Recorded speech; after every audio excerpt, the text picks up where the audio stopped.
Hello, welcome to Presume Technologies. I am Venkat. This is part 53 of ASP.NET video series. In this session, we'll discuss about server.transfer and the difference between server.transfer and response.redirect. Before continuing with the session, I strongly recommend to watch parts 51 and 52 of this video series. The following are the different page navigation techniques that are available in ASP.NET. We discussed about the hyperlink control in parts 13 and 51 of this video series and response.redirect in part 52. In this session, we'll discuss about server.transfer. Let's look at a simple example of using server.transfer. Here I have a very simple ASP.NET web application project which has got two web forms, web form 1 and web form 2. And if you look at the web form 1, it's got a very simple design here. There is an h1 tag which shows the heading as this is web form 1, and then I have two text boxes where the user can type in their name and email, and then two button controls. And in the code behind, at the moment we don't have any code. The idea is that when I click this button, transfer to web form 2, the user should be navigated to web form 2. And if you look at web form 2, look at this. On this web form, we are asking the user to enter their name and email.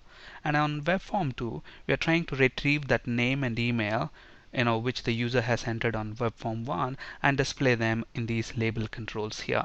And then here we have an h1 saying that this is web form 2. Let's see how to achieve that using server.transfer technique. So obviously when I click this button, I want to move the user to webform2.aspx, and obviously to do that we can either use hyperlink control or response.redirect, and we have seen how to do how to navigate users to different web pages using those techniques in the previous sessions of this video series. In this session, we'll see how to use the server.transfer. The server object has got the transfer method, and if you look at the transfer method, this method is expecting a string parameter, and this parameter is the path of the page where you want to navigate the user to. In this case, we want to navigate the user to webform2.aspx. So double quote tilde, which indicates the current web application root directory / webform2.aspx. That's where I want to navigate the user. Okay, now let me run this. All we are doing is we are navigating the user to webform2.aspx when we click that button. Okay, so as the page loads, notice the URL. We are on webform1.aspx. Now I'm clicking on this transfer to webform2 button.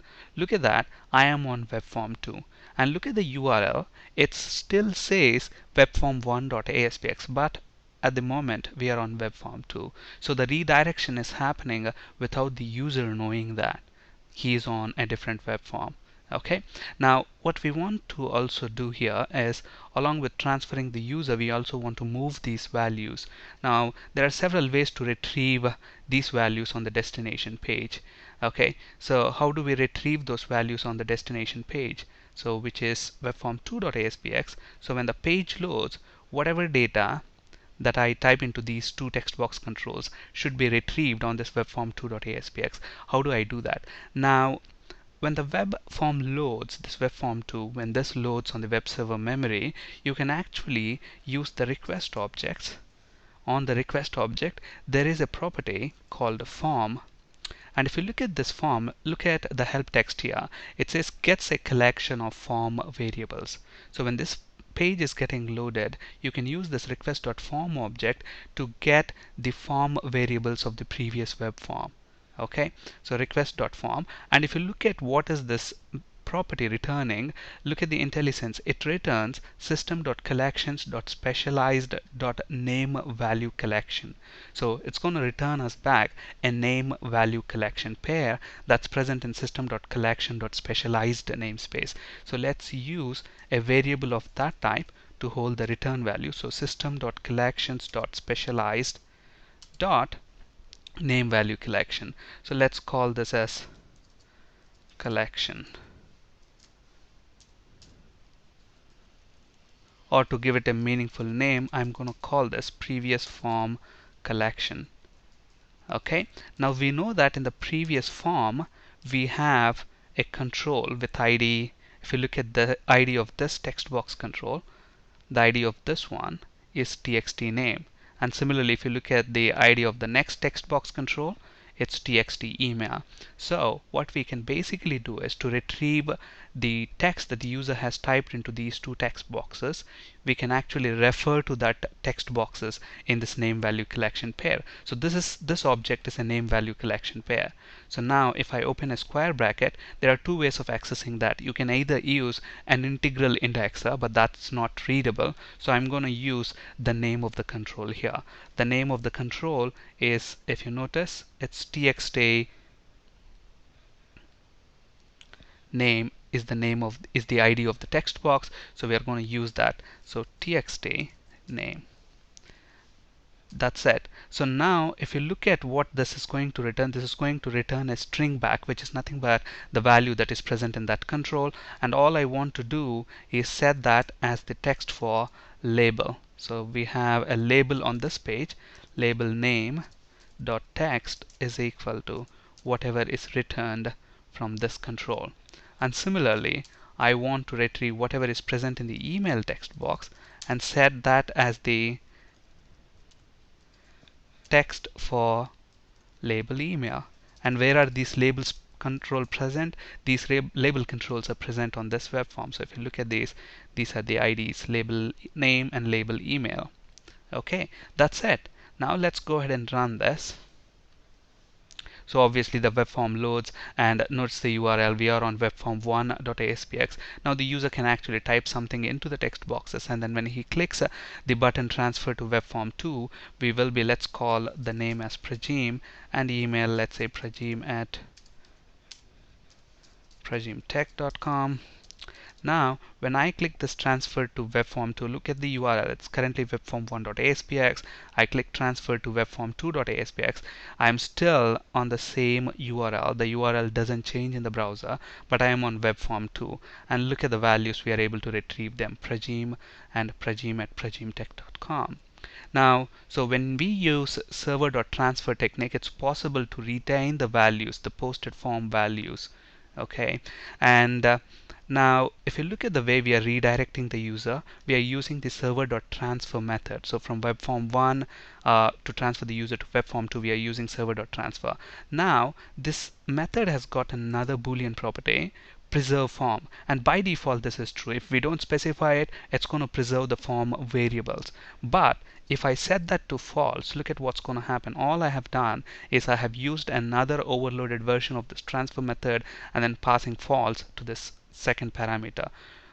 Okay, so let's run this now, and when the form loads, when we enter some data into the web form and then click that button transfer to web form 2, it's not going to preserve those values. So I'm going to enter test and test in a name and email, click on that. Look at that, I'm not able to retrieve them, and that's because you have said don't preserve the form values.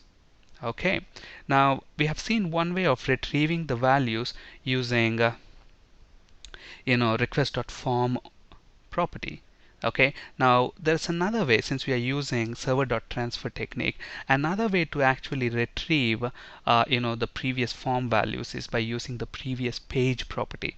Now this is a web form, and if you look at this web form is inheriting from the page class. So this page class has got a property called previous page property, and we can use that previous page property to retrieve the values that the user has typed into these text boxes. Let's see how to do that. So obviously the page class has got a previous page property. So if you look at this property, what is this property returning back? It's returning a page object back. So I'm going to say page, let's call this previous page is equal to page.previous page. Okay, now if previous page not equal to null, so we are saying if previous page not equal to null, then what we want to do on the previous page, find a control. So we can use this find control method on the previous page. So if I am coming onto webform2, and if I am coming from webform1.aspx to webform2, then the previous page for webform2 is webform1, and on webform1 we want to find a control with ID txt name. and txt email. And how do we do that? We use the find control method, and if you look at the find control method, it is expecting the ID of the control that we want to find. In this case, we want to find txt name text box, and we know that this find control method is going to return a control back, but we know we will get a text box back, so I'm going to typecast that to be of type text box.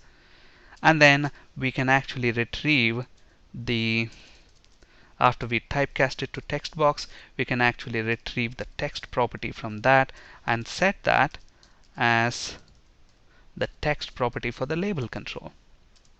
That's it. And along the same lines, we can retrieve txt email control, and that's also a text box, but in this case I want to set the text of the email. Okay, so now we run this. So we are using the previous page property, basically to retrieve the values of the controls on the previous page.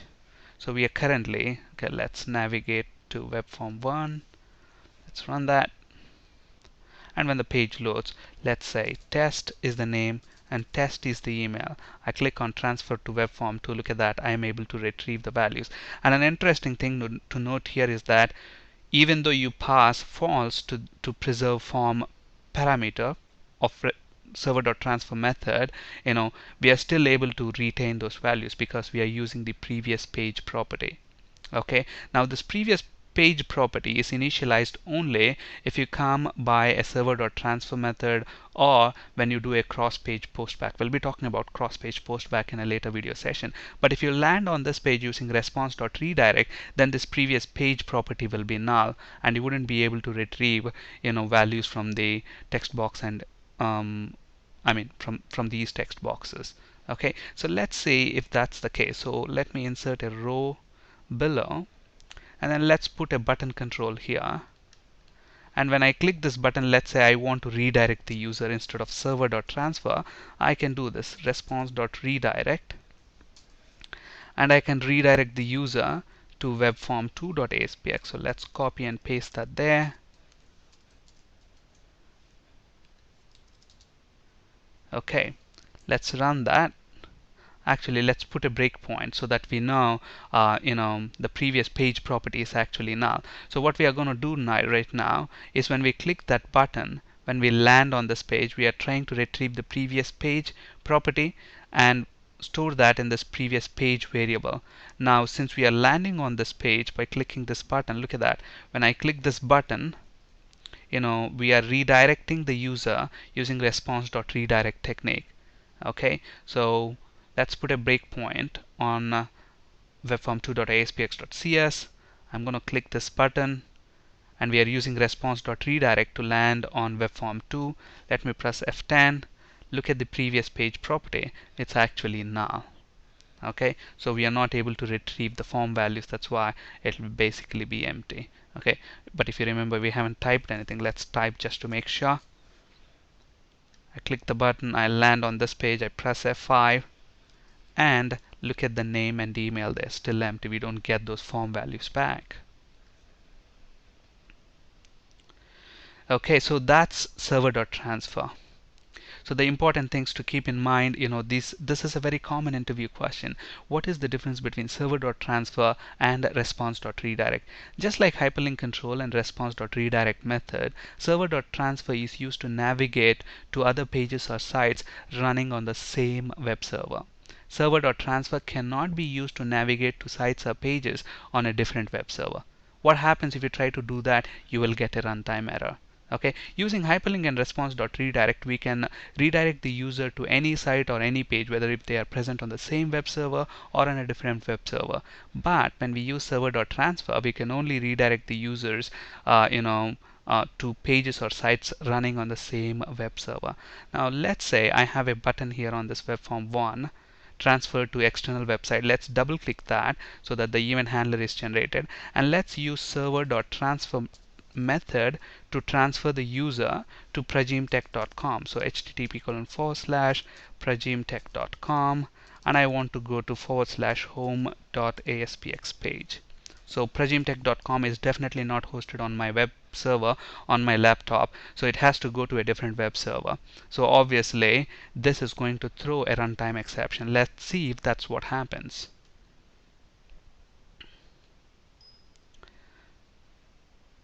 So when the page loads, I'm clicking this button, transfer to external website. Look at that, I get an error. So server.transfer cannot be used to navigate to sites or pages on a different web server. And server.transfer does not change the URL in the address bar, and we have just seen that. And server.transfer is faster than response.redirect, as the redirection happens on the server in just one request and response cycle. We have spoken about response.redirect in the previous session. So if it's a response.redirect, look at that. The client makes a request to the web server. When I click the button in the button click event, we have response.redirect. So the web page postback request will be received at the web server, and then the web server will just send a response header back, and then the client will then initiate a new GET request for the new page. So there are two requests, and then the web server sends the response for the redirected page. So obviously response.redirect, the redirection is happening in two request response cycles, whereas in server.transfer, you click the button, the page posts back, the redirection from the transfer rather from web form 1 to web form 2 happens on the server immediately, and the new page response is sent back to the client. That's why if you notice, the URL doesn't change, because the redirection happens on the web server. But whereas in the case of response.redirect, the redirection is happening on the client. The client will issue a new GET request after the postback request. So if you use response.redirect, you have an extra round trip involved to the client. Whereas when you do a server.transfer, you don't have that extra round trip. That's why server.transfer is slightly faster than response.redirect.